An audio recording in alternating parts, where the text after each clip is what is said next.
kathah paseduluran sing kuat. Orientasi dina Minggu esuk hawa isih seger lan langit katon cerah. Ing pinggir sendang desa, loro kanca akrab Arga lan Reno wis janjian lunga mancing bareng saka mbiyen. Loro-lorone padha seneng banget karo mancing. Tumrap Arga, mancing iku wektu kanggo nenangke pikiran. Dene tumrap Reno, mancing iku tantangan kanggo entuk iwak paling gedhe. Reno, ayo cepet, panggonan cedhak wit asem kuwi biasane akeh iwake. Ajure Arga karo nggawa pancing kesayangane. Reno mangsuli karo guyon, iya kan, nanging saiki aku sing kudu entuk iwak paling gedhe. Komplikasi sawise sawetara iku wektu banyu sendang isih sepi, ora ana iwak sing nyantol. Nanging ora suwe tali pancinge Arga katon ketarik abot banget.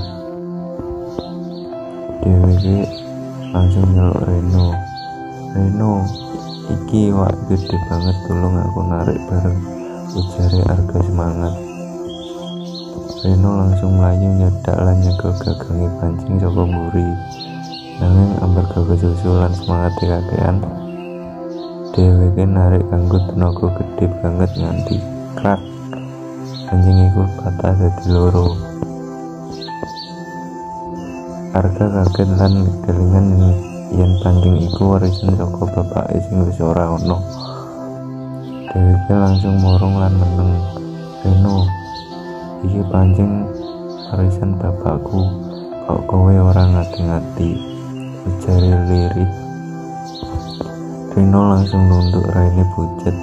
Ngapune Ga, aku ora sengaja, aku mung pengen nulungi, ora ngerti yen narike kakean. Kahanan dadi sepi lan tegang, mung krungu swara angin nyisir godhong wit asem. Resolusi sawise sawetara iku wektu, Arga narik ambegan dawa lan ndelok kancane sing ketok nyesel banget. Dheweke banjur ngomong halus, ya wis Ren, aku ngerti kowe ora niat pancing bisa dandan meneh, nanging paseduluran ora iso diganti.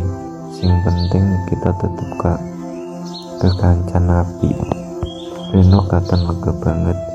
Matur nuwun Ga, aku janji ora bakal krusa-krusu meneh.